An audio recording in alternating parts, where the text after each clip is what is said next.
and welcome to this week's Talk Tuesday. Hooray!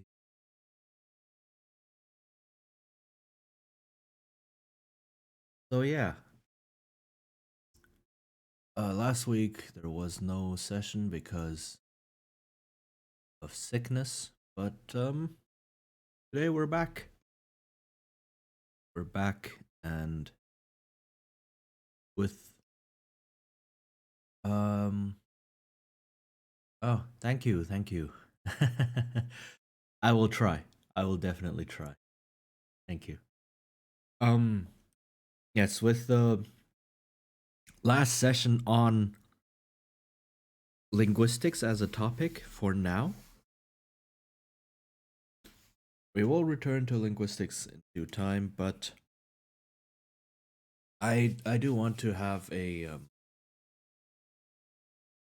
kind of like a monthly um theme, so to speak.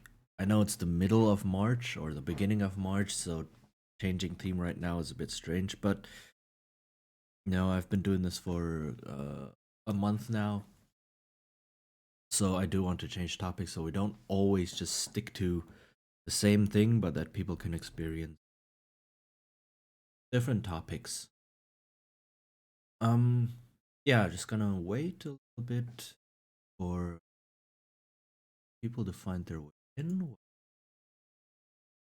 Click it.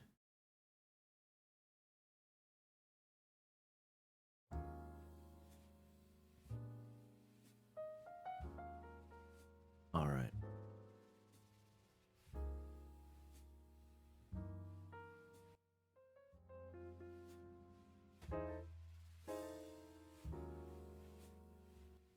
There.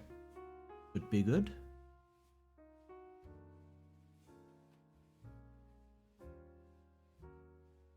All right. Yeah, so just some nice chill coffee house music while we wait for people to come in. Maybe ask a few questions about the topic in general. This topic today is important to me personally. So we'll get to that. That being said, yeah, just spending the first few minutes chatting alone. Having a nice relaxed time. I had a pretty bad dream when I was sleeping early. It was one of those dreams where you just have unending, not chores, but I was packing up things to move them. I don't even know why or to where I was moving them. I just had things I needed to pack. And in the beginning, I had to pack a bed. Yes, I know, I don't understand. Um, but I had to pack a bed. And then as I began packing, more and more and more things just started popping up. So I ended up with books, lots of glassware, clothes, bed sheets. I don't even know where they came from, but I just spent all the time packing. And then eventually there was a huge sack of snakes. Um, I don't know why, but there was just a huge sack of snakes that I had intended to pack. I don't know. it was it was a bit strange. So that was one of those stressful, no fun. But I'm awake now. I don't have to pack loads of stuff. Very good. Very relieved about that. Yeah. And that's that. That was my sleep experience tonight or last night, I suppose. today. Not the greatest, but it'll.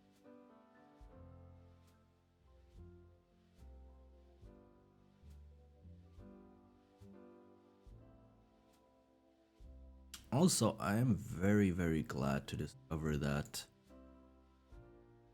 my tablet pen, my drawing tablet pen, is not broken. I thought it was a couple days ago when it didn't quite work properly, but I tested it. It works fine, so it must have been the website I was using, the Gartic Show website that might work. So I'm very relieved that I'm able to do this without needing to draw with a mouse or write with a mouse or type, and that I don't have to order a new pen because that sucks. So yeah, I'm very, very happy about it. And on like the technical front, I finally discovered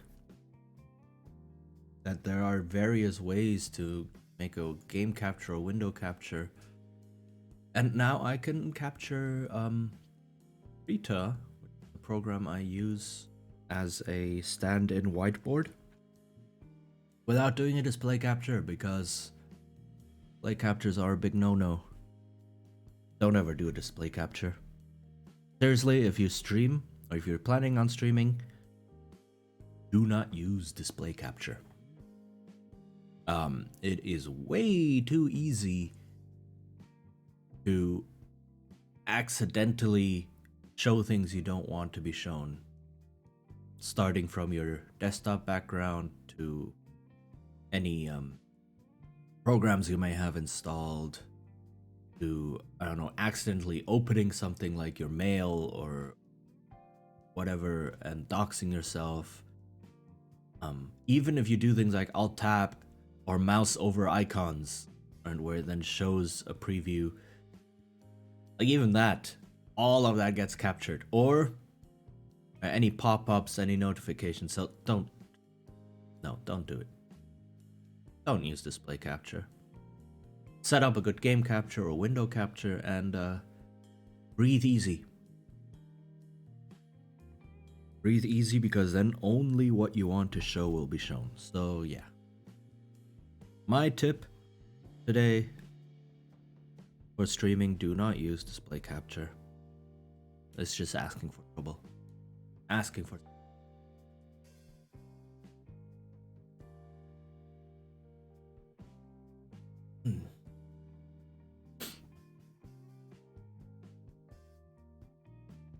Right. So the topic for today, like I said, it's the final one in linguistics series for now. We've covered what is linguistics. Right. Linguistics is looking at humans through the lens of language. That was the answer we found. And then we looked at, why is language so weird? Why is English so weird? What happens? Well, language change. That's what happens. And language change is looking at the history of humans. Right? We can see a lot of the history of human thought and human behavior when we look at language changes throughout history. And so those are the two topics we had today, had up to today. And the topic for today is, as the title says, the myth of proper English. Something I see happening.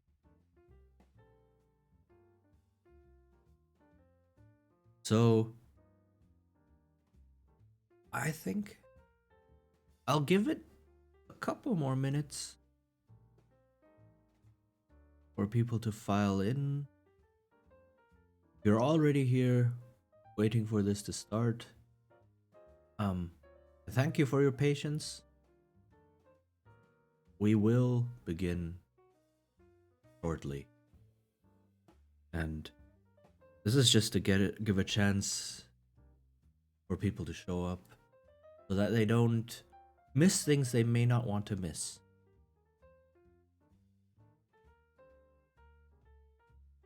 But do let me switch over.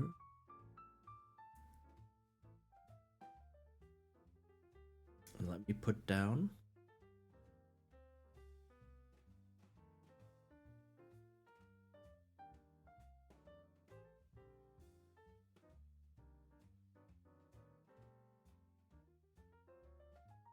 Or a question to use as a jumping board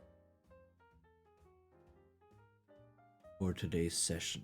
And so this is this is essentially the topic.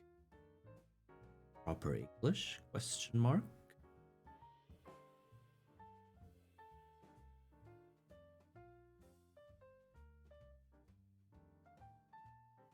All right. I think now is as good a point as to start as any. So, proper English. This term gets thrown around a lot in online discussions and on Twitter, everywhere, even in news articles. There's a song about it, which I don't like. So proper English. What is it? How do we define it? Can we even define it? Right? What's the deal? Proper English. So proper English, one way to define it is probably correct English. But that's just kicking the can down the road. Now we've taken proper and we've defined it with correct. What is correct? The English that's in the dictionary? Yeah, but that's only words, and the dictionary has a lot of words. Is it the English found in style guides? Which one? Right, there's a whole load of them. Is it the English that someone specific uses? Some group? Pastors maybe? Or politicians? Or guilty? I don't know. What is it? And sitting on the term correct won't bring us anywhere. That's because it is just as nebulous as the term proper. There is, however, a linguistic definition that delves a bit deeper into that. And for that, we need to look at dialects.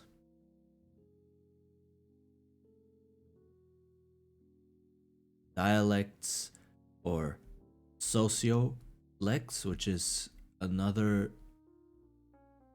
way to, or not another way, another category to differentiate them. So dialects, sociolects are essentially versions of the language that specific geographical groups or social groups speak. Right? So you may have heard of things like youth language, youth slang. That comes up very often. Or if you think about various regional differences in language, right? The various words used, not just accent. Accent is part of it, but much less important than the vocabulary and the grammar being used. Right? So regional varieties or social varieties of the language.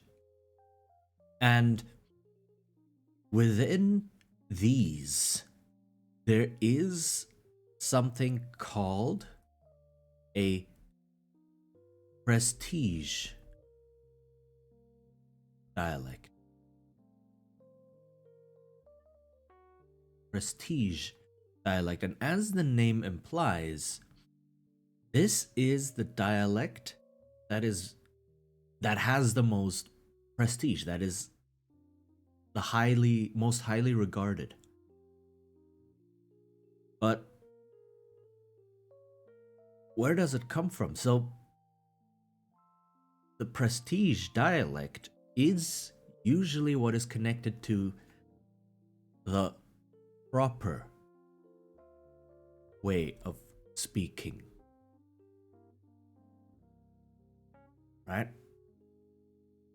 So, whatever the prestige dialect happens to be, and there can be several if a language is very geographically distributed, like English or like Spanish or French, for instance, right? You can have a prestige dialect in the US, you can have one in the UK, you can have one in Australia, you can, right, in New Zealand, in Canada, Ireland, etc. All of those places you can have a prestige dialect that pertains to that particular region. But the prestige dialect is viewed as the proper version of that language, the correct version. But how does something become a dialect? Right? So, big question here. How does a dialect become prestige?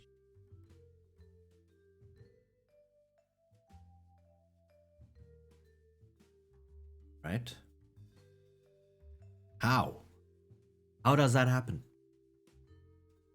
And here's something that isn't really talked about because people don't perceive it this way, but there is nothing, zero, absolutely nothing in the dialect itself that makes it prestige. Nothing. Right? It's just one dialect among many. Inherently, it is just the same as every other dialect of the language. There is nothing inherent in the dialect itself to make a prestige. The only thing that makes a dialect prestige is who uses it. The speakers are important.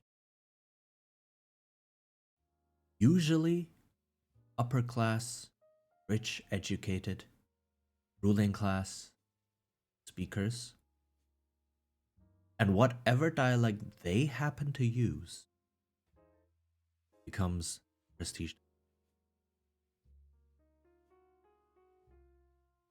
And that's it. That's all there is to it.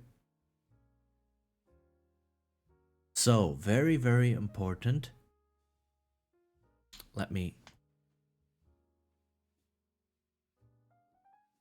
Nothing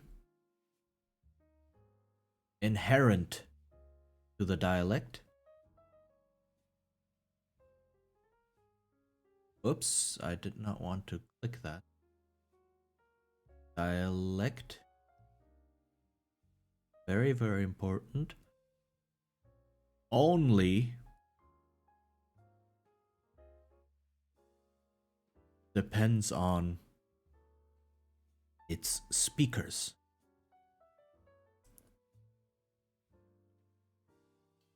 And that really is it. Right? That is it. So you get like upper class,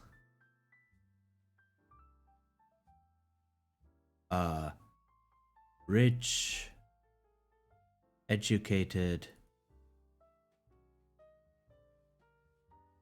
etc. Right? That's the group. So whatever this group of people happens to speak becomes the dialect everyone else tries to emulate. Right?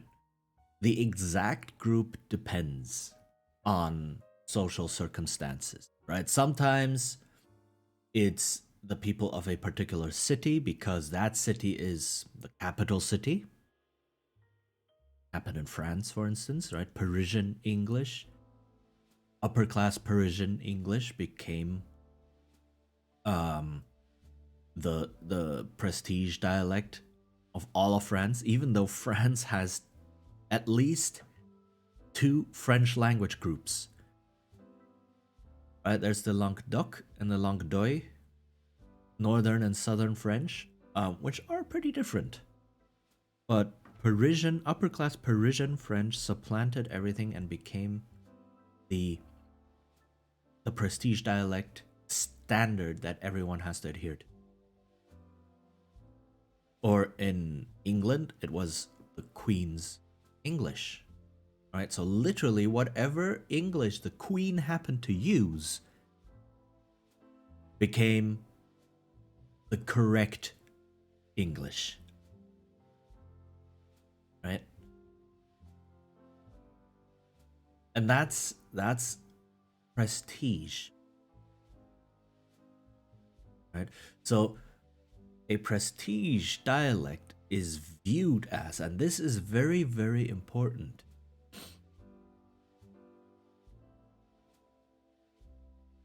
Prestige dialect is yet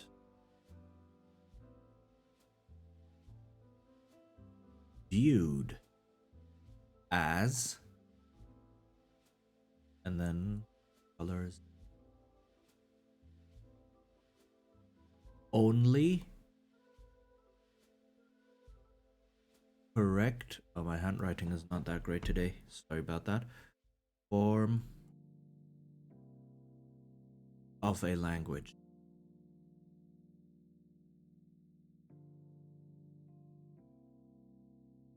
Right? And there are a couple of very important words in here. The prestige dialect, just like I said, the prestige dialect, there's nothing inherent in the prestige dialect that makes it special. It's simply only the speaker group is viewed as, I put this in a different color because that is very important. It's other people looking at that dialect and saying, this is the only way. Right? That is what we have to speak, whatever those people speak. And it is viewed as the only correct form, meaning all other forms of speaking are somehow wrong. Right? So, to put this in to form a corollary out of that, right? This leads to any form of a language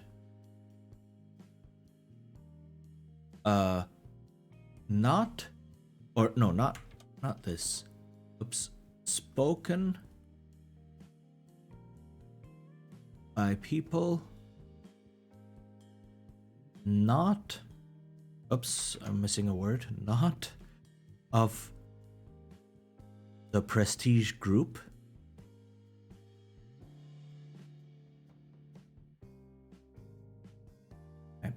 is wrong. Oh, I'm covering it up about that.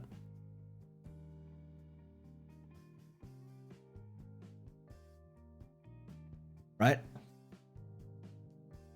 And Just think about it for a second. Just let that sink in for a second. Right? Any form of a language that is spoken by people, natively spoken by people, put that in there. Very, very important, natively. We'll get to that.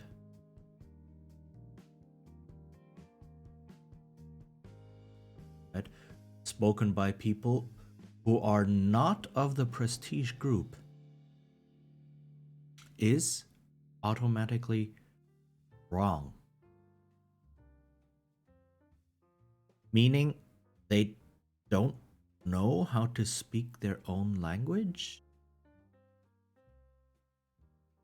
or something, or their brains are just broken, or they're just stupid or something, right? Everyone who is not the queen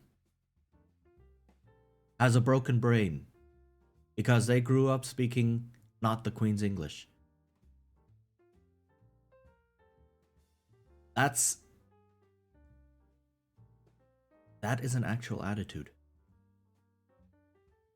That is an actual you.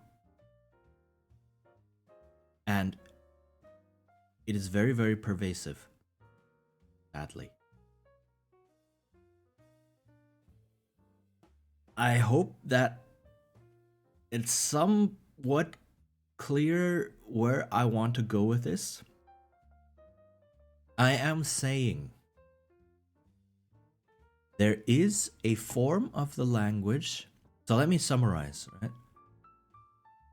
Let me summarize. So, 1. There is a form of the language, whatever language we happen to be talking about. This happens in basically all languages, all social groups. That is regarded as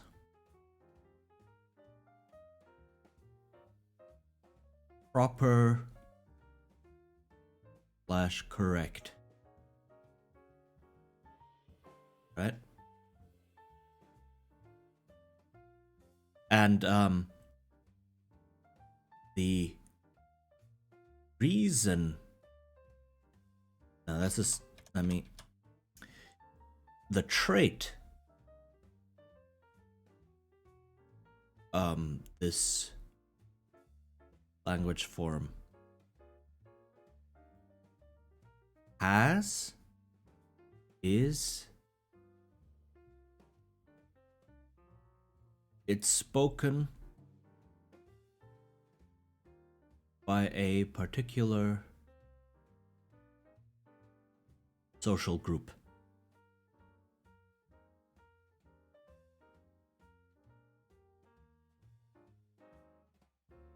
Right? And the next step is the insidious one, is the dangerous one, is the one I really want to focus on. Every other form of the language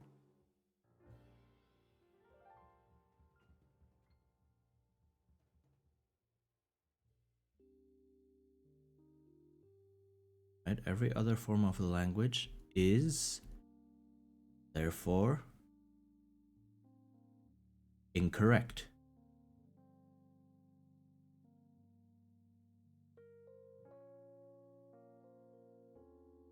And this happens all the time. In previous sessions, we have talked about that there are numerous dialects, numerous ways people talk, right?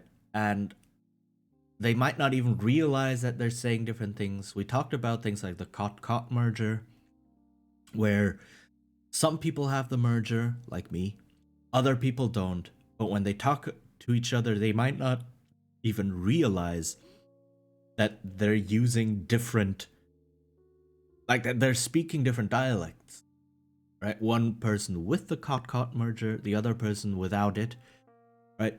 So a lot of that comes down to very obviously um, trying to find a form of a language that is more obviously not the standard, not the prestige. And then, and this is the next step. This is the one where it becomes an actual problem.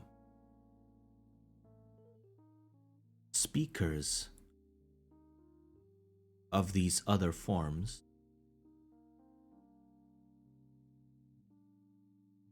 are viewed as deficient,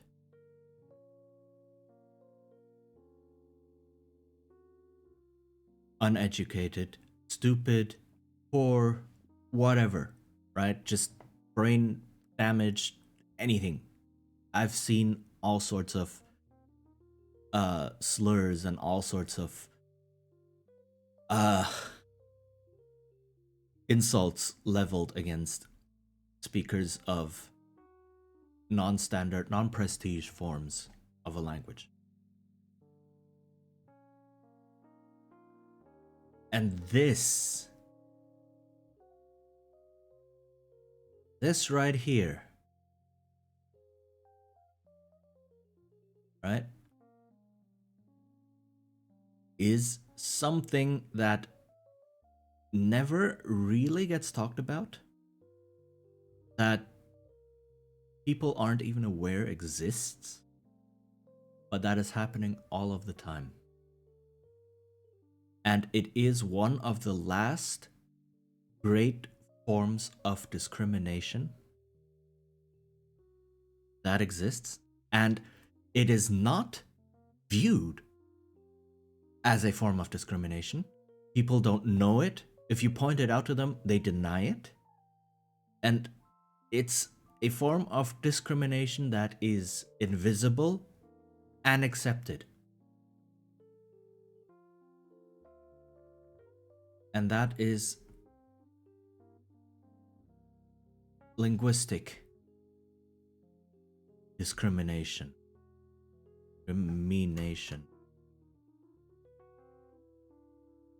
Linguistic discrimination. I'm covering it up again. Sorry. Oops. Linguistic discrimination. And this is a real thing. People who do not speak the prestige form of a language, the prestige variety, prestige dialect, or socialect, whatever you want to call it, are discriminated against based on their dialect. They are viewed as lesser, viewed as uneducated, viewed as unintelligent, viewed as lazy, viewed as worthless, simply because they grew up with a different dialect than the prestige dialect. And this form of discrimination is something people are okay with.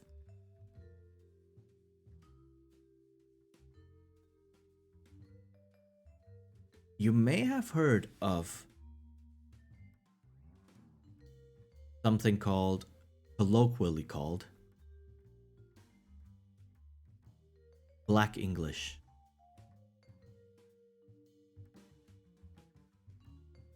Right? The actual term for that is African American Vernacular English.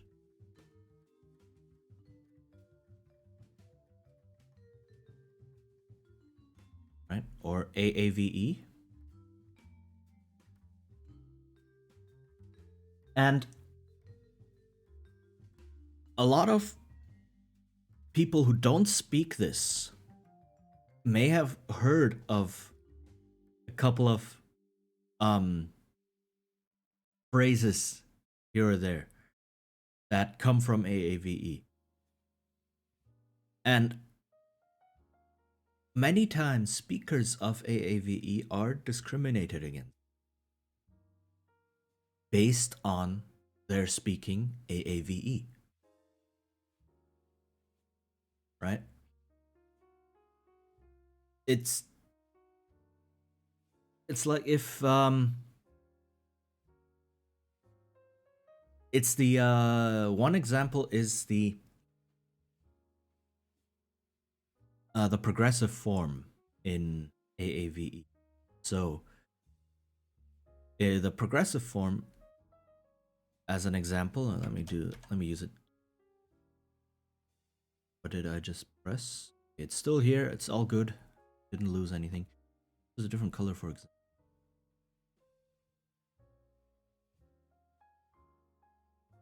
So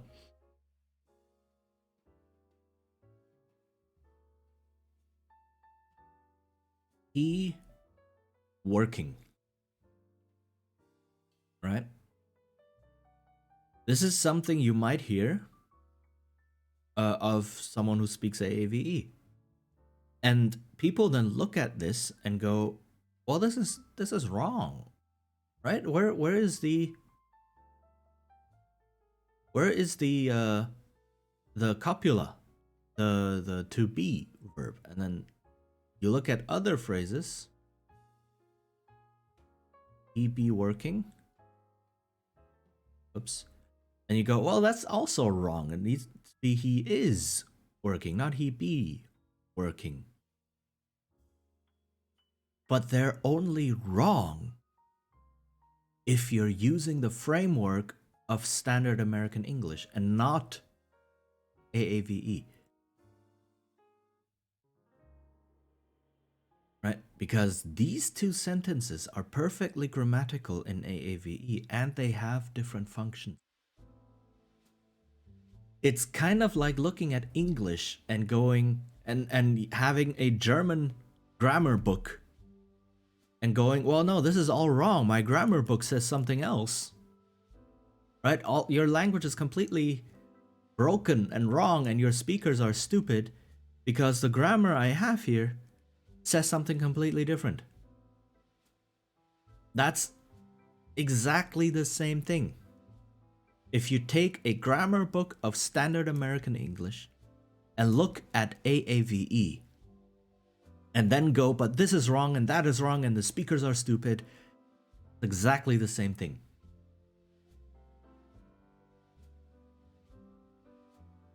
Because you are looking at one dialect with the rules of another dialect, and of course they're not gonna match. They're not gonna match because they're different dialects. They have different rules. Right? But because of the prevalence of adhering to the prestige,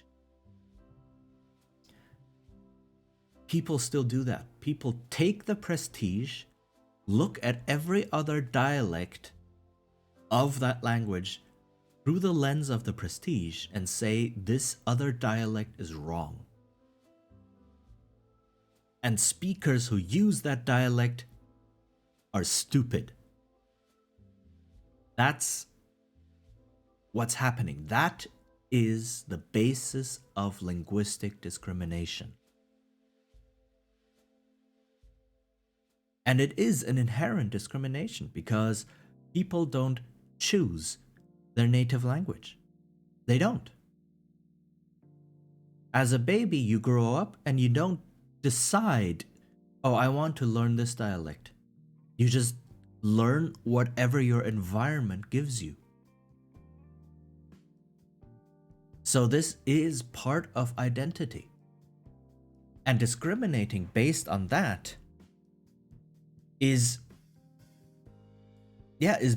essentially discriminating people on something they can't change. And we've seen a lot of that.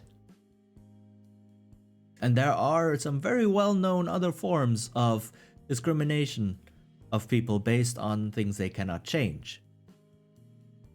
Like skin color, gender identity, sexual orientation, etc., etc., etc. Right? So really, linguistic discrimination is on that level. It's just as bad. I'm not saying, very, very important, I'm not saying the other types of discrimination are less bad because linguistic discrimination exists. No. I'm saying they're all bad. We should just expand the list by the entry linguistic discrimination. That's what I'm saying. All right, very, very important. Discrimination is bad, period. No ifs, no buts. Okay? Discrimination is bad. Done. Linguistic discrimination is also a form of discrimination, and it is just as bad. Okay? Are we clear? So please do not take this the wrong way. I am saying this is a form of discrimination that is invisible, that is accepted. Yes, very likely. Because pidgin is a, well, the term pidgin comes from something else, but there are or is a language called pidgin, yes. So if you speak it and people discriminate against you for it, then yes, this is linguistic discrimination. And hello, Kimmy. Thanks for dropping by. Yes, it happens all over the place with all sorts of different dialects or language variations. Right? Regional dialects, socialects, etc. All of those. It can appear. So basically any form of the language that is viewed as, so it's kind of like a diagram, right? You have the prestige, and then outside of it you have everything else, right? The rest of language X, right? Say English, right? So you have standard American English, and then you have all other forms of things that are viewed as part of American English in this greater bubble. And anyone who speaks something out here that is not the prestige is speaking something wrong or broken or lazy or whatever negative stereotype you want. Right? And as a further step, that means the speaker is wrong or broken or lazy. Thank you for the hydrate. I did indeed forget to hydrate.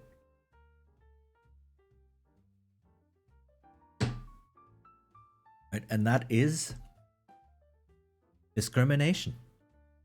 Plain and simple. Right? And it is wrong. It is just as wrong as discriminating based on race, on identity, on sexual orientation, etc. Right? It's just as wrong. The big problem, as I've said before, is that linguistic discrimination is both invisible and accepted. And that's the big problem. So linguistic, let me try make a nice color, is invisible and accepted. Because people don't know about it. It's invisible because people don't realize that this is a thing that they are doing, and it's accepted because even when you point out to people that they are discriminating based on how someone speaks, the defense is always, yeah, but those people are lazy, or those people are stupid, or those people are uneducated, or whatever. Those people are insert other minority. That's the worst part, right? Those people are this skin color or that whatever, right?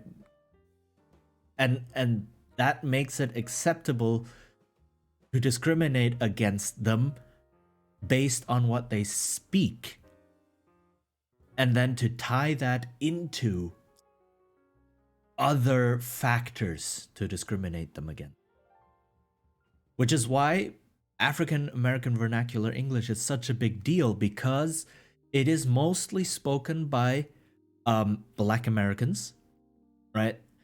Decades of segregation have caused actual Black American communities in bubbles to form in the American social landscape, and as their own community, right, with a lot of interaction among each other, they developed their own dialect, which is perfectly normal, right? If you have certain communities either geographically or socially isolated to a certain degree or integrated in itself, they form dialects. So you get AAVE. The problem is, or I say problem, the issue here is AAVE is mostly spoken by Black Americans. And Black Americans are discriminated against. And this is not a secret. But the vehicle of discrimination many people use is not the overt race or skin color, but the invisible dialect of AAVE.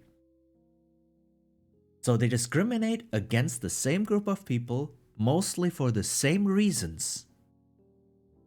But instead of overtly saying, oh, I'm discriminating against these people because they are Black, they say, I discriminate against these people because they speak broken English. And that form of discrimination is accepted. That's a big problem, right? That is a huge deal. And this happens to all sorts of social groups, to all sorts of minorities. Anyone who does not speak the prestige dialect, it can be discriminated against, right? And there's this one song, I mentioned it all the way in the beginning. There's one song by a very famous singer, and it was this song that made me completely lose all respect for that man. All of it. Weird Al. Weird Al, right? Weird Al made a song called Word Crimes. And I'm getting angry just talking about this. He made a song called Word Crimes, where he talks about how people who don't use quote unquote correct or proper English are lazy and dumb. Literally, if you look at the lyrics, this is exactly what he is saying. Right? Now imagine he said the same thing about people of a certain race, or people of a certain gender identity, or people of a certain sexual orientation.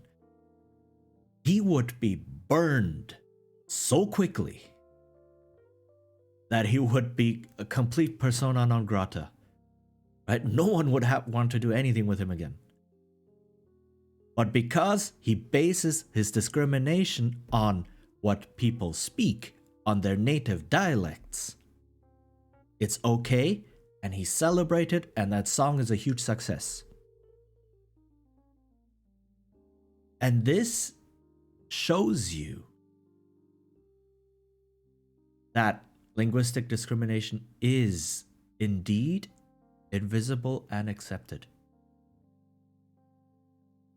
Because people place the prestige dialect on such a high pedestal. It's like it's a God-given, sacred, correct form that must be revered and worshipped and never touched.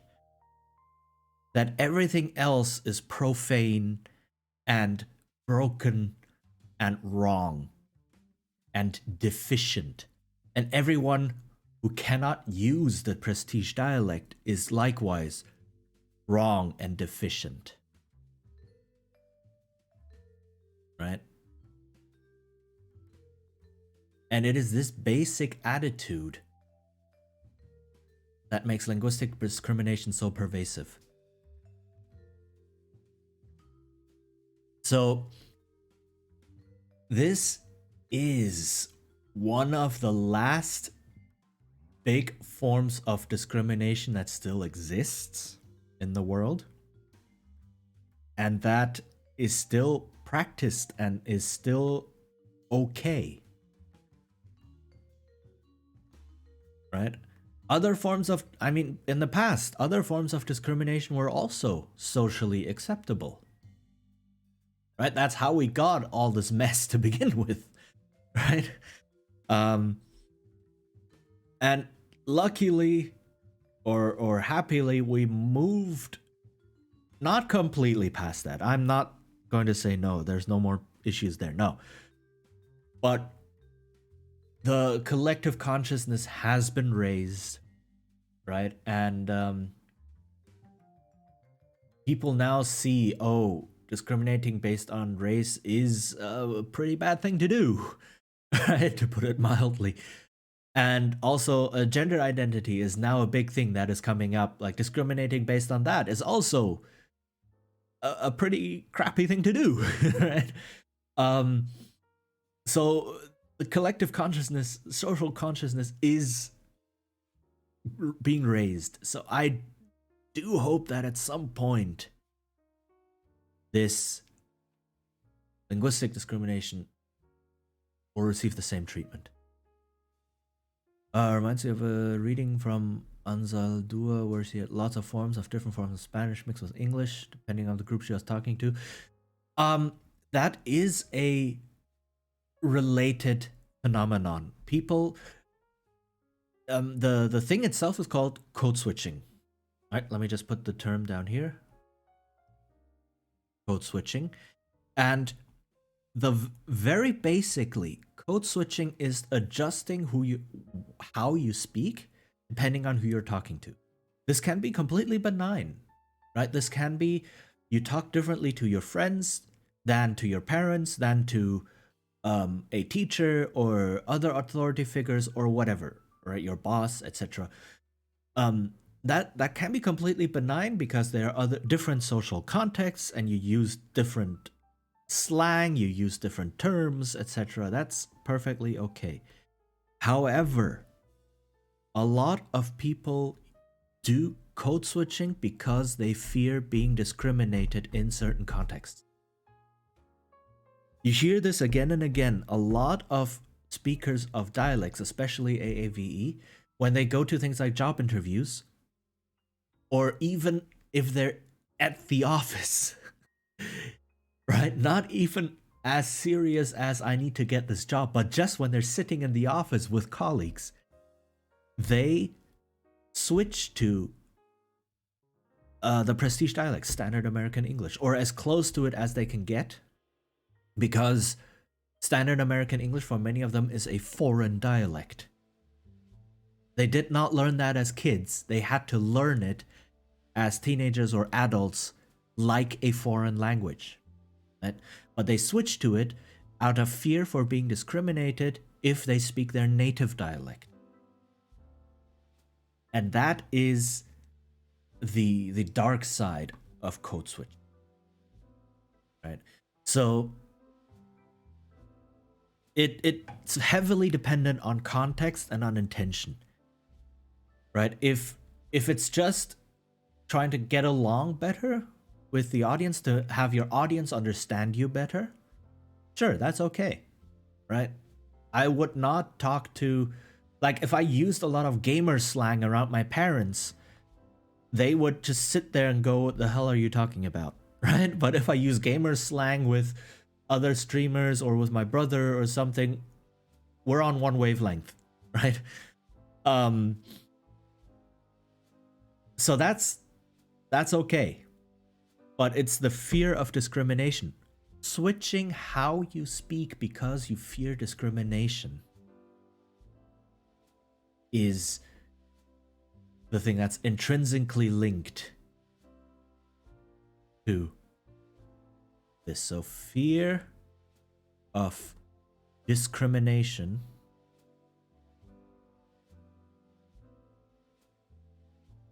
leads to code switching.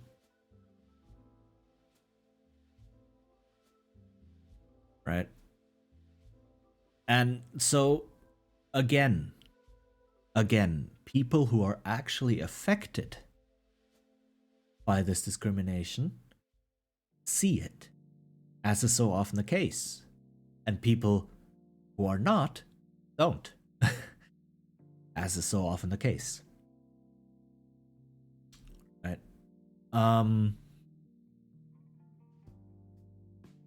So yeah, that's the final, or not the final, but one of the final. There are probably more, like height discrimination is probably another thing, age discrimination, etc. are also other forms of discrimination that are usually accepted. But this is a big one as well. This is definitely something that is also invisible, right? And let me take a moment to drink something in.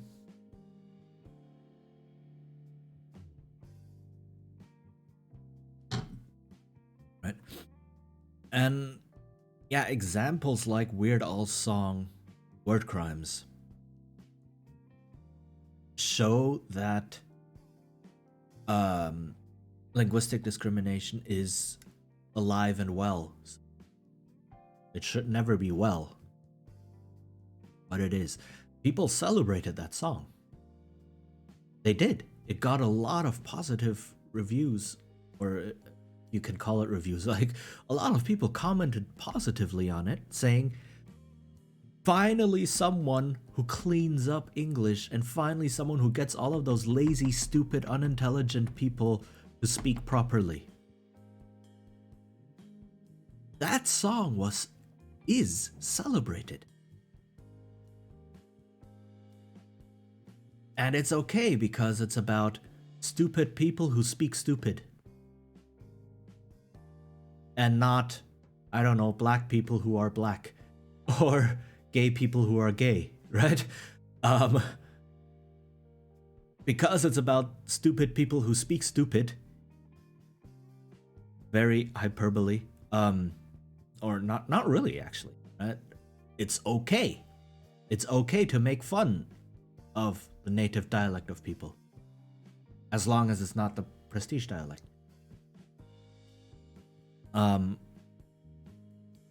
So yeah, that's a big problem, a big thing, and that's really what I want to get into, or the topic I wanted to get to today. So the myth of proper English is there is no real proper English. There's only prestige and non-prestige, right? So to tie it back a little bit to the topic, there is no proper English or any other language, really. This happens, like I said, in all sorts of different languages, right? Only prestige and non-prestige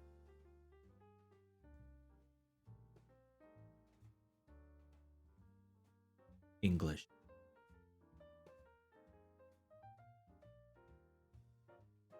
right?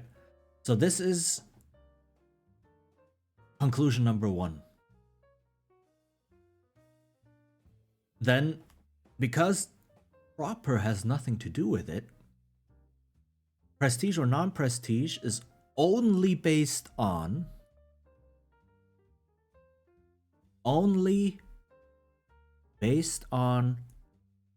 social perception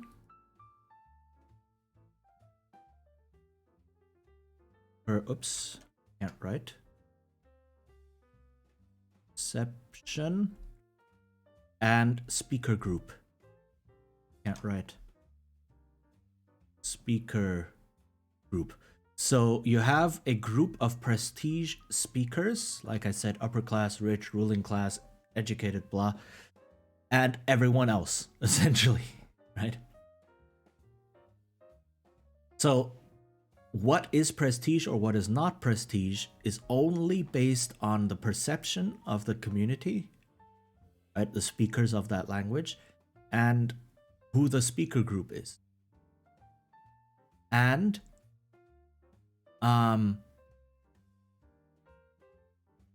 used as a vehicle, no, LE.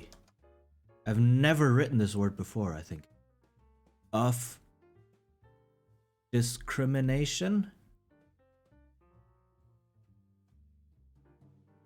of non-prestige speakers.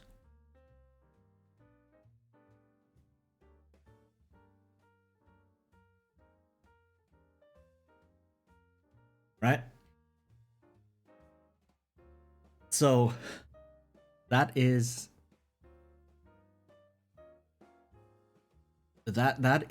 indeed the path that this takes. And the problem here is proper is so nebulous, right?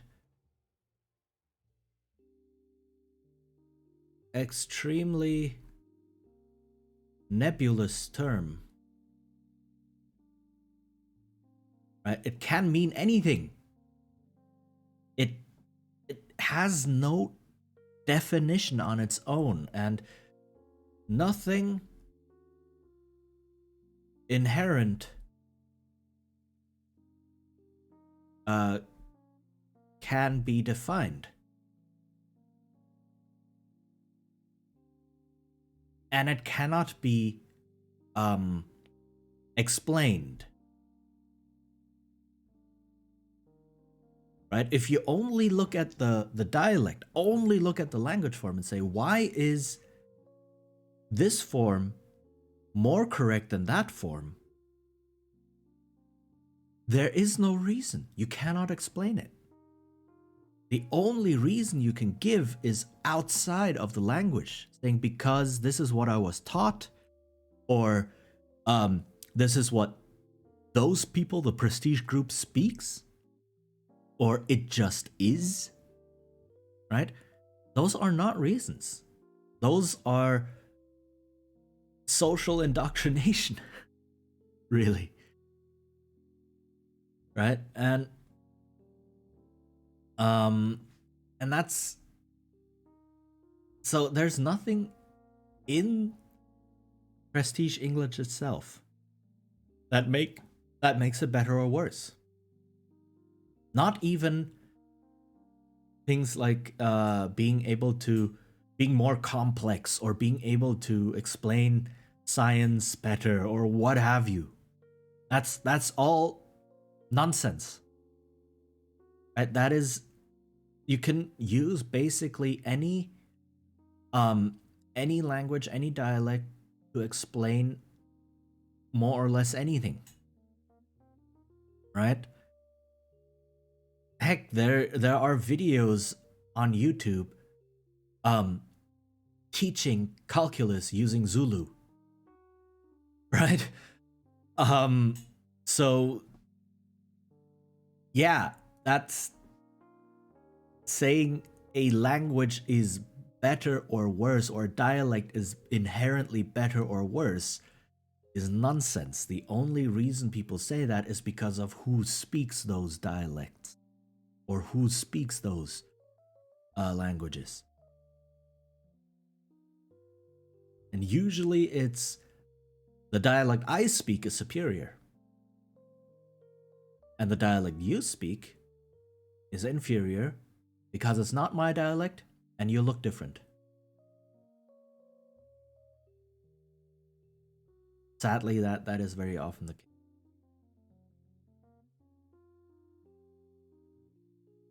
So, yeah, that was a large rant. But like I said, this topic is very important to me personally. So what should you take out of this? Like, if you're looking at this, and I've talked about this a lot, this is relatively high level. This is a lot of sociology in a way, right? Social linguistics. What is there to take out of this, right? What can you take away from this session? Takeaways from today's session on linguistic discrimination. So first off, be aware that linguistic discrimination exists. That's the first step.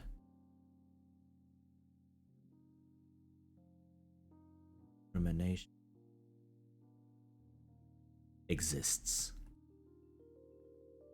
That's the first big step, right? You have to be aware of a problem in order to find solutions to that. Right?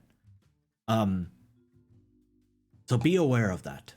Be aware that this is a thing. And then know what linguistic discrimination actually is. So linguistic discrimination is valuing a speaker based on their speech, i.e. native dialect. Dialect. Right? So you place a value on a person, right, in terms of intelligence, or laziness, or whatever have you, based on how they say things, based on the grammar rules they use, based on the vocabulary they use, based on their accent even, right? And right, so this is what is linguistic discrimination. And then lastly, what is a good step to not do that? Simple, just don't. Right? It sounds so simple, just don't do that.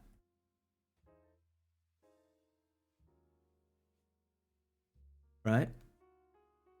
Dialects or different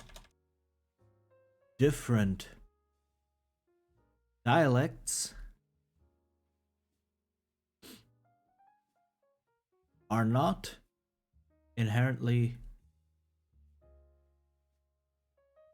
superior or inferior.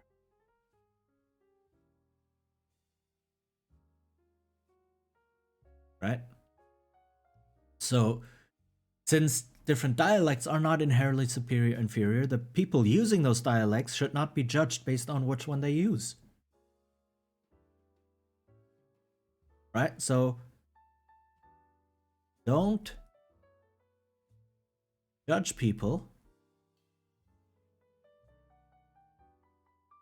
based on what dialect they use.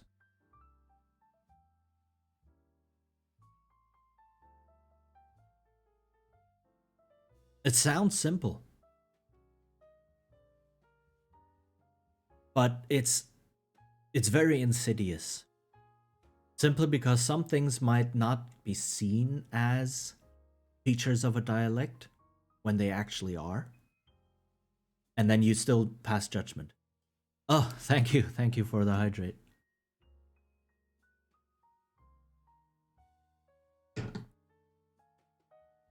Right. So a handful of examples. I had the example before of AAVE, right? AAVE, African American Vernacular English. The reason I'm taking AAVE is because I've actually looked into it a bit, so I know I can explain it a bit better than other dialects. Right. So you have something like he working and he be working. And again, from someone who does not know African American or AAVE grammar, might look at these two sentences and go, they're both wrong. Right? What's going on here? But what is happening is far more fascinating. This is the normal, the progressive form, right? So in standard American English, right, you would have he is working as the equivalent. Right?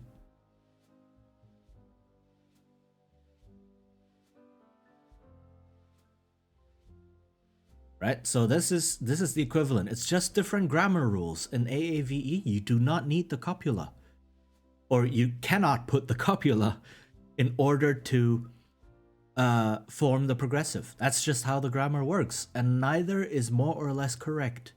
They're just different, right? Who says that you need an is for the progressive? It just happened that way, right? And who says you don't need one? Again, it just happened that way. But here's the fascinating part. He be working is a different meaning. And that is the habitual. And the habitual does not exist in standard American English as its own form. AAVE has an entire grammatical category that does not exist in SAE. So it would be something like, he usually works, right? Or maybe something like, he has a job.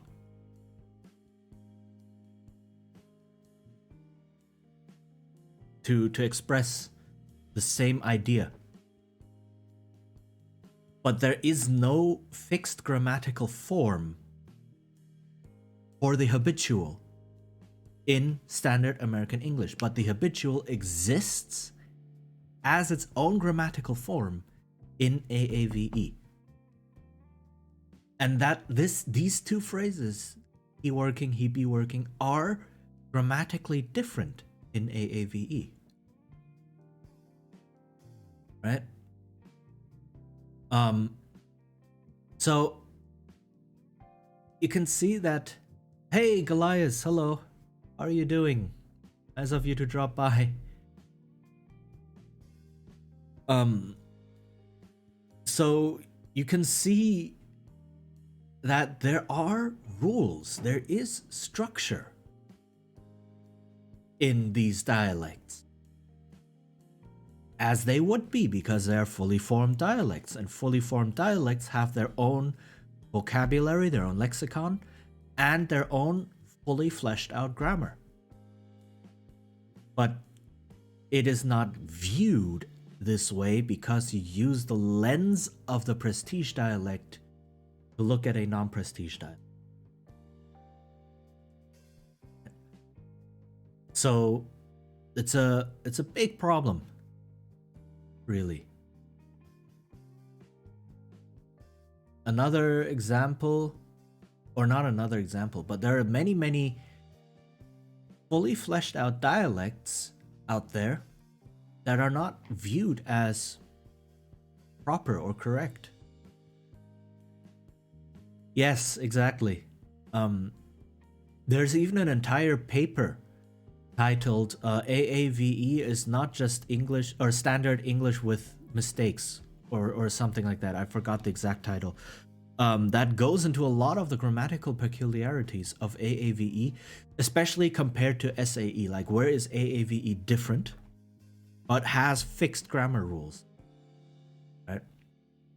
There are many other languages, even just in the sphere of English, right, that receive the same treatment.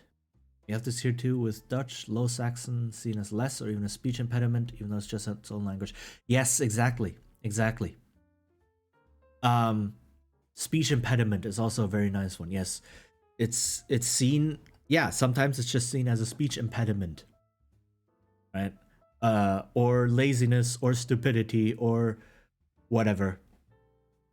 When it's its own language, because you use the rules of the standard dialect, the prestige dialect, to look at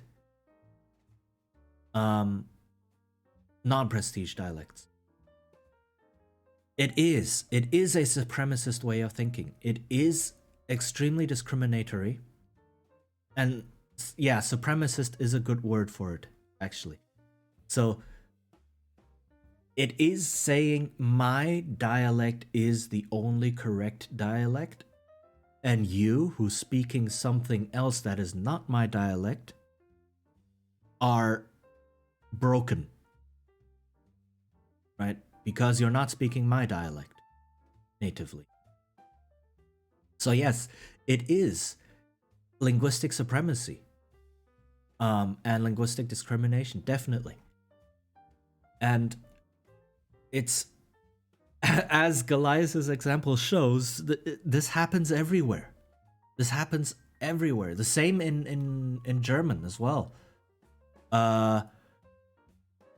German, like the Saxon, especially the Saxon dialect, is usually viewed as uneducated rural folk who don't think well, right? And it's so when you hear Saxon, the Saxon dialect is usually used as a joke dialect, or for comic relief characters, or for people who are not very smart. Yes, the state of Saxony, all the way in East Germany. So the dialect there, it is relatively different from standard High German.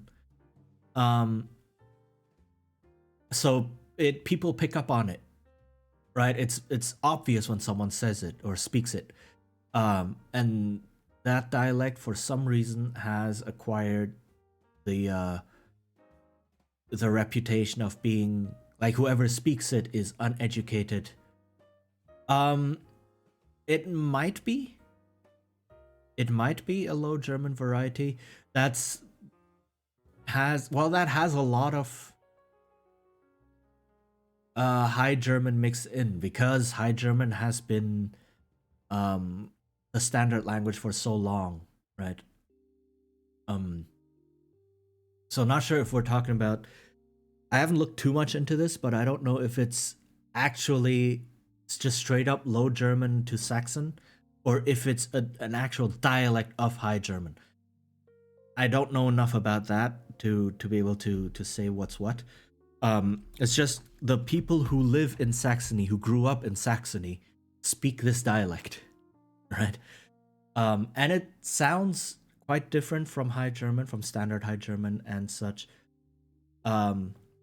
Yeah, exactly. So speakers of that dialect are viewed as lesser, are viewed as unintelligent, are viewed as lazy, are viewed as having a speech impediment, are viewed as whatever negative stereotype you want, right?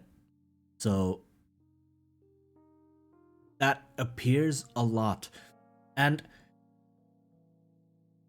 one issue with linguistic discrimination, and this is the last point I want to make on this topic, is the fact that language changes. We did talk about this last session, right? Language changes all the time. It's a completely natural process.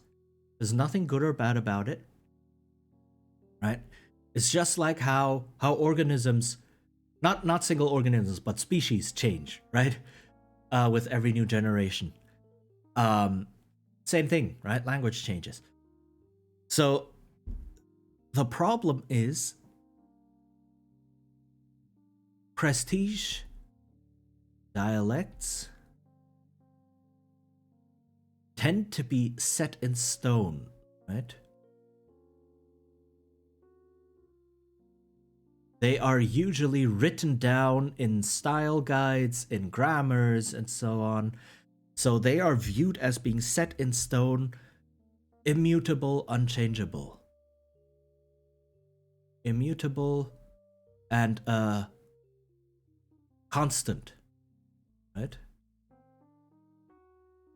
I'll get to your point in a bit. And any natural language change, so as a result, any new forms that arise from natural language change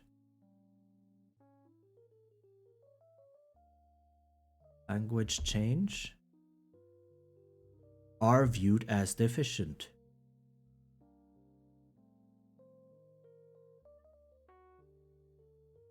And then we go through the same pipeline. Speakers who use these new forms are viewed as deficient. So they are discriminated against. Same thing, right? One quick example and then I'll get to your point. So, the whole well and good, right? I'm doing well versus I'm doing good. In modern colloquial English, both of these things mean the same thing, more or less, right? But there are some people who will say, no, I'm doing good is wrong. You must use I'm doing well. Even though I'm doing good is becoming the standard. Everyone uses it, right? It's just how language is now, how English is right now. So this is the standard, but because it is not the set in stone prestige form, the constant eternal prestige form, it is viewed as deficient by some people, and hence people who use this form are viewed as unintelligent or lazy. All right. There's a Hollandic language enclave which has, through osmosis, turned more Frisian, or Frisian turned more Dutch.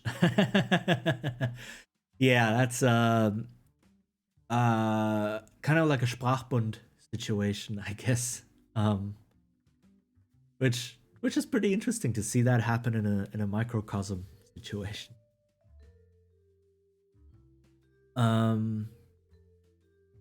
Yeah, see? Well sounds more neutral, while good sounds more positive. Yeah, that's probably why people started using I'm doing good.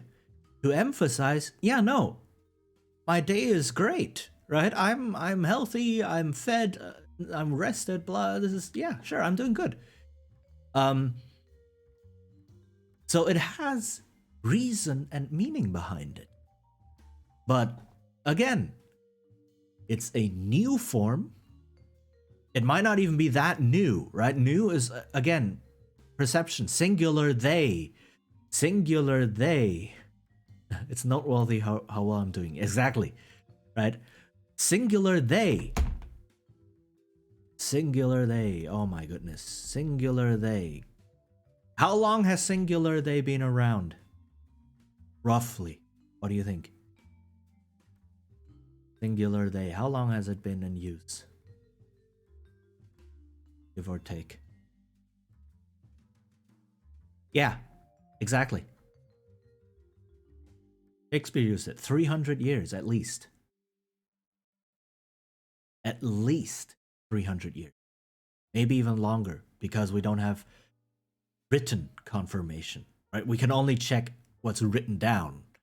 But people may have spoken it a lot longer before that. So singular they has been around for at least 300 years. 300 years. We didn't even have electricity back then, right? We didn't even have steam engines back then, 300 years ago. Little bit dip in Victorian, got supersessed. Yeah, exactly. But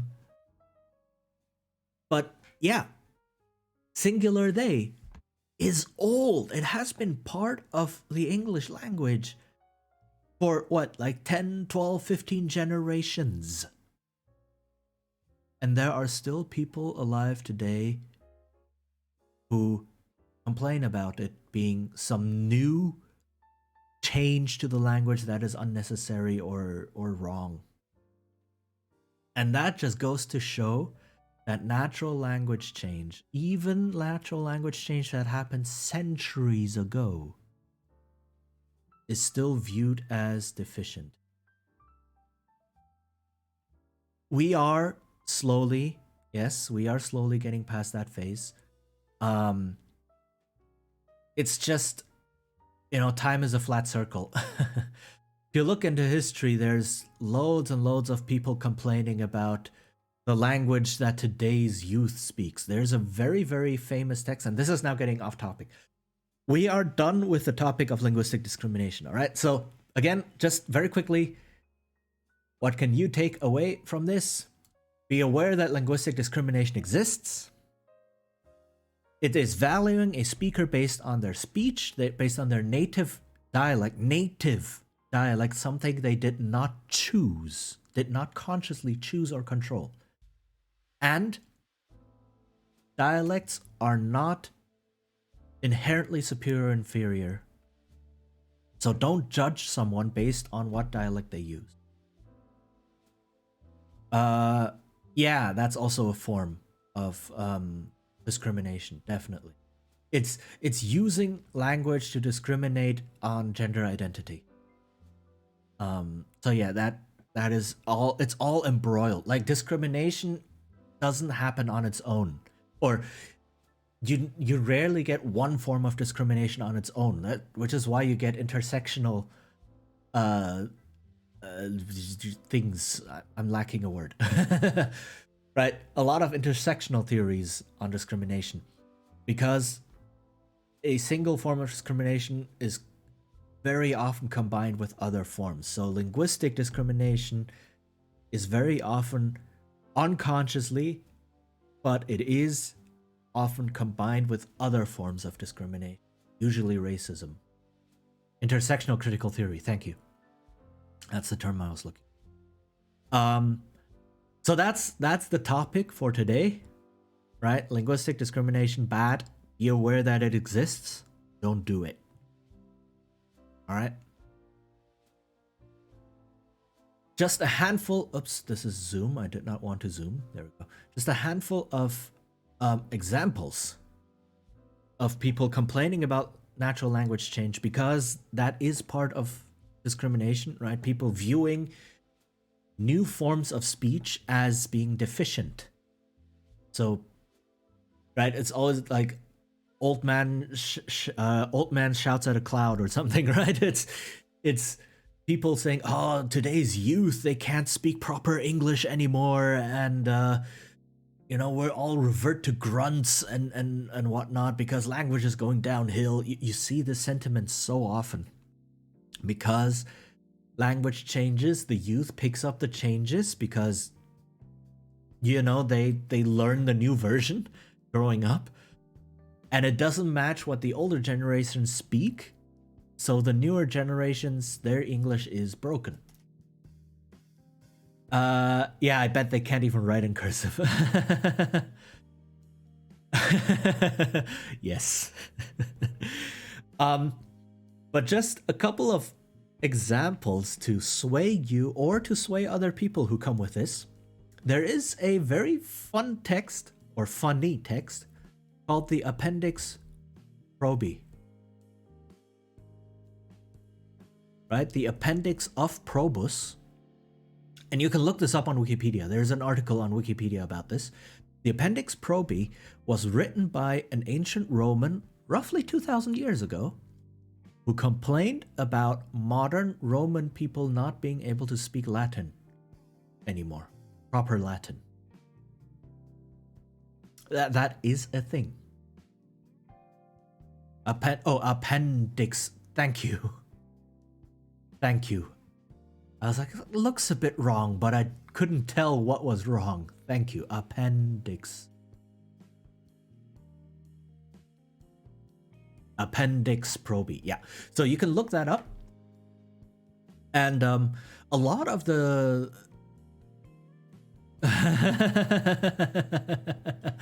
You're good. You're okay. But a lot of the changes he complains about are actually natural language changes that then can be found in later versions of Romance languages like Italian, right? A lot of M's and N's at the end of words disappearing is exactly what happened in the language change, and which we can see nowadays in modern dialects of Romance languages. Right? That exact change. So he wasn't just complaining about whatever, he was complaining about something that later on would become the standard correct version of the language, right? So Appendix Probi, roughly 2,000-year-old text of some dude complaining about our modern youth cannot speak proper Latin, right? Funnily, this is not the oldest text we have of someone like this. Yeah, exactly. Endings of words disappearing and such. I think he was mainly complaining about M and N, like the nasals disappearing from the end of words, because that was a big change happening around his time. Other changes happened at different times, right? But that's the big one he was complaining about. But yeah, there is a Wikipedia article on it. But funnily enough, this is not the oldest text we have of someone complaining about the youth. What's the word? Breaking language or deteriorating language. There is actually a text that is older, right? 1,000 or 2,000 years older than the Appendix Probi. It's a Sumerian text. I don't know the name. I don't know where to find it, sadly. But this is something I read about. I can believe that. Yeah. So there's a Sumerian text of a scribe, a Sumerian scribe, right? And scribes were the most well-educated people back in the Bronze Age, right? Because they had to know how to read and write quickly. They had to know a lot of topics to be able to follow along when kings and such made their decrees or wrote their letters, etc.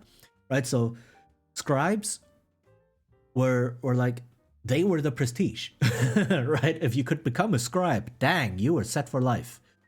And there is a text from an old Sumerian scribe complaining about how young scribes of his day can't even properly write Sumerian. Is it the Mari texts?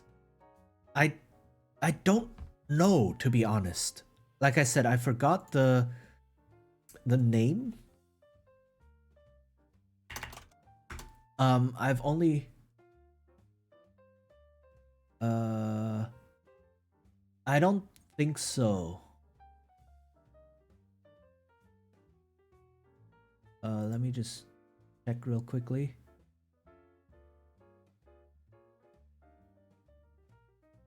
I'm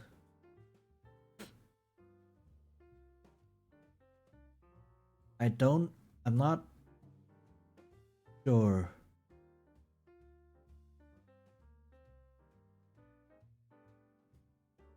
I mean, the Mari texts are just a large trove of texts and letters that were found. So I'm not certain. I'm right.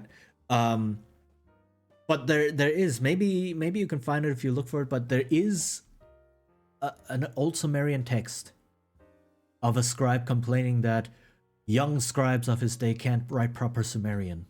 Right. So this goes throughout all of history, all of it.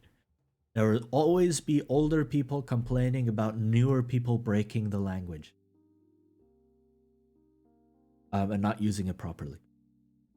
So be aware that that is also a thing.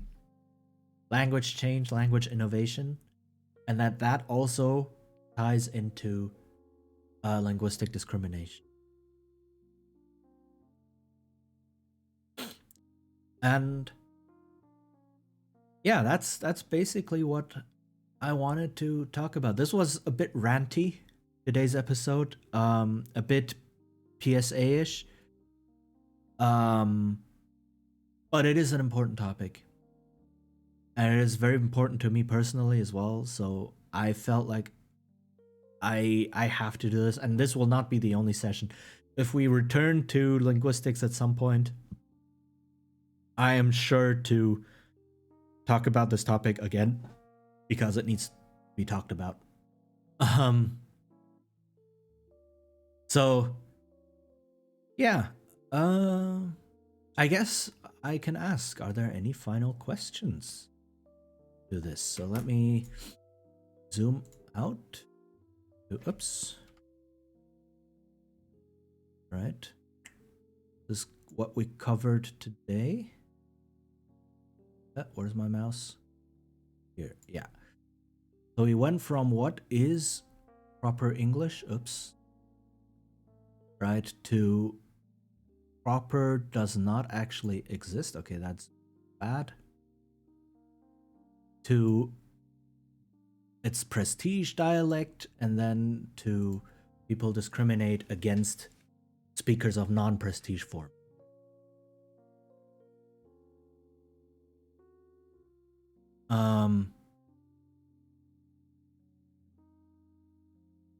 Yeah, okay. What question?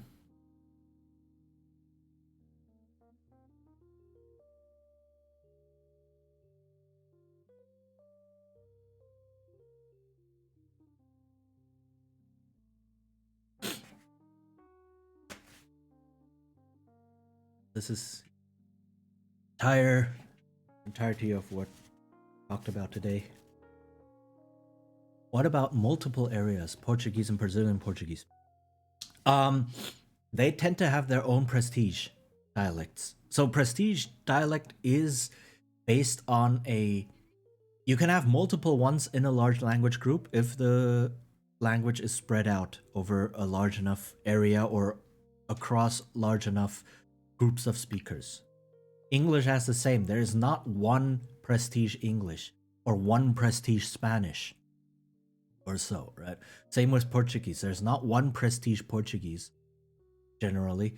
There is the European Portuguese, and then there's the Brazilian Portuguese. There's also Portuguese in Mozambique, right?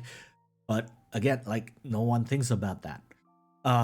So there is a prestige of Brazilian Portuguese and a prestige of European Portuguese. Generally, right?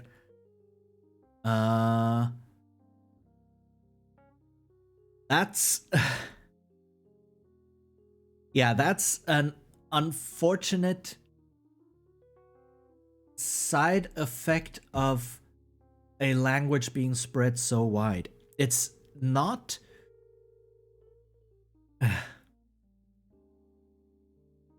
that's a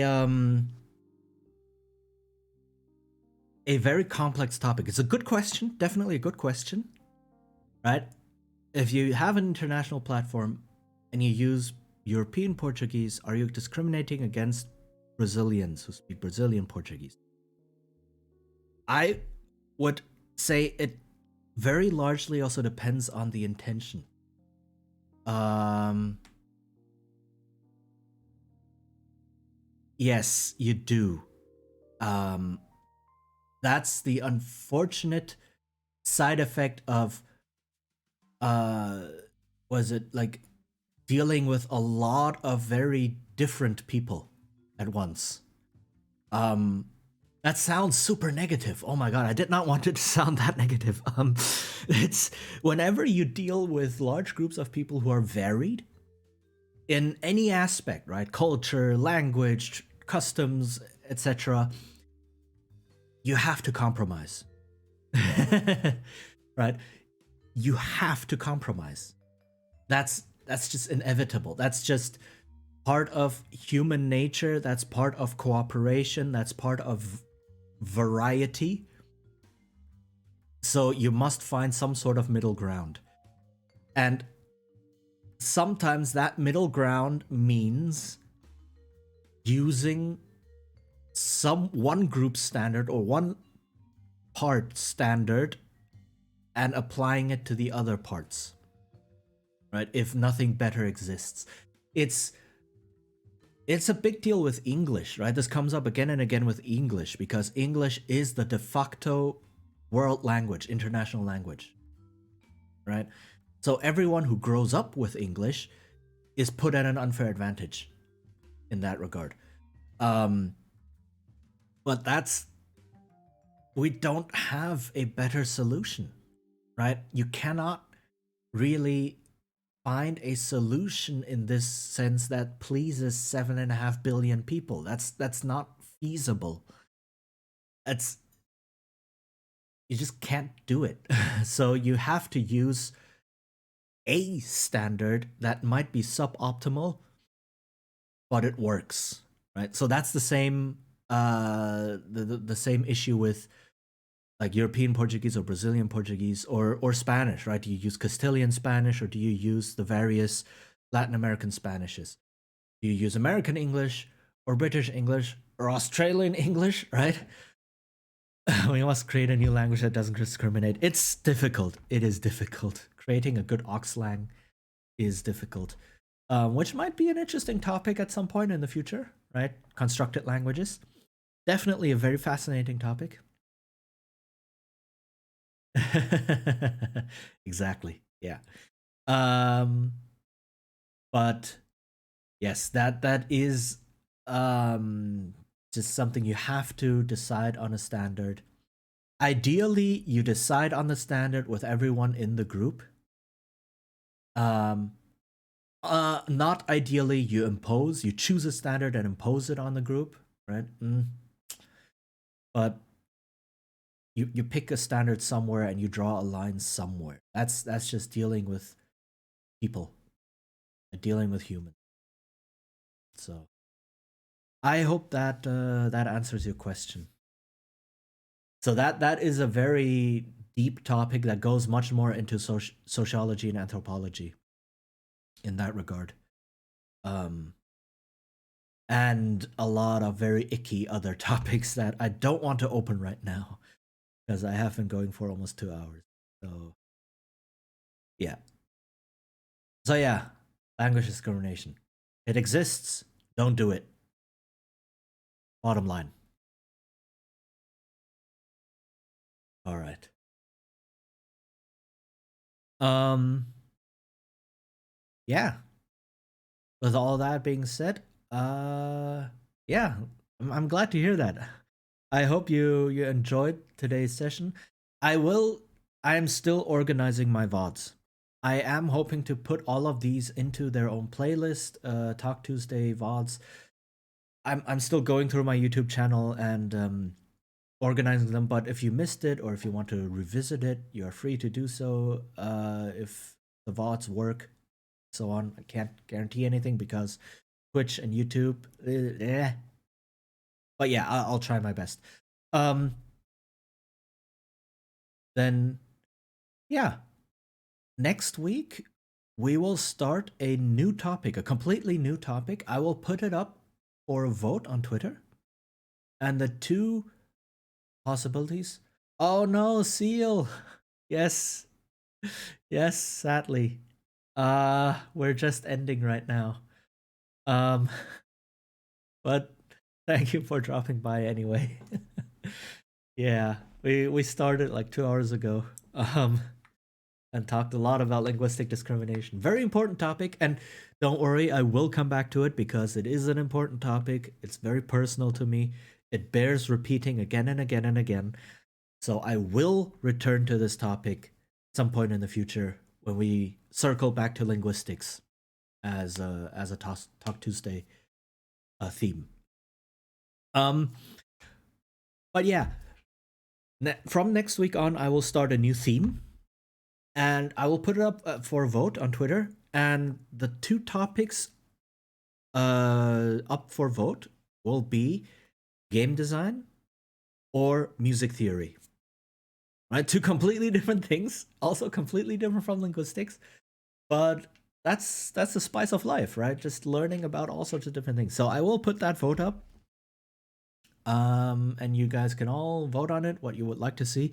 I will get to all of those topics, right? So if game design wins, I will eventually do music theory or vice versa. So don't worry. Not from a linguistic point of view, no, just game design in general. This has nothing more to do with linguistics. We are done with linguistics for now, right? We're done with that section. We are now entering a completely different section, right? So nothing with linguistics, just either full on game design or music theory, right? So one of those two. Yeah. Then that being said, thank you everyone who not so much UX, um, more tabletop game design because that's what I specialize in. Um, but yeah, any examples that might come up from Elden Ring or other games? Sure. No. Um, let me just save this. Okay.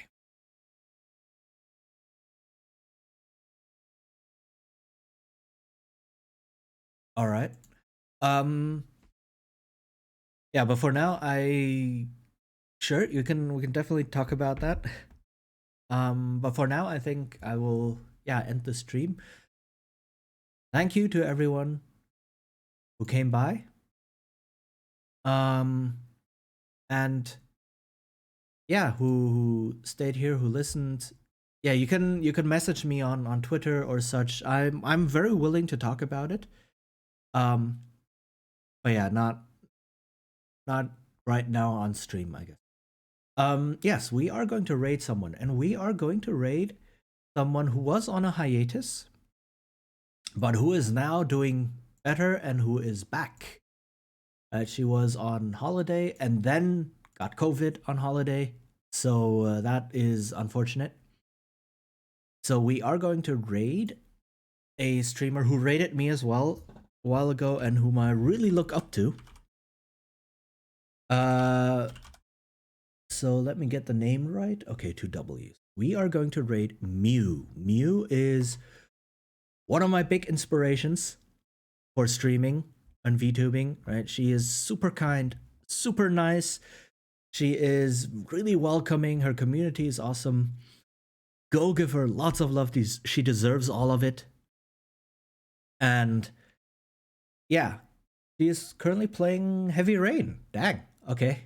Bard attack. Okay, we'll do that. Bard attack. Bard attack. I like that. Um. So yeah, thank you everyone for coming. I will be streaming the rest of the week. Couple days. I will see what days exactly, and then hope to see you again next week for Talk Tuesday on a new topic.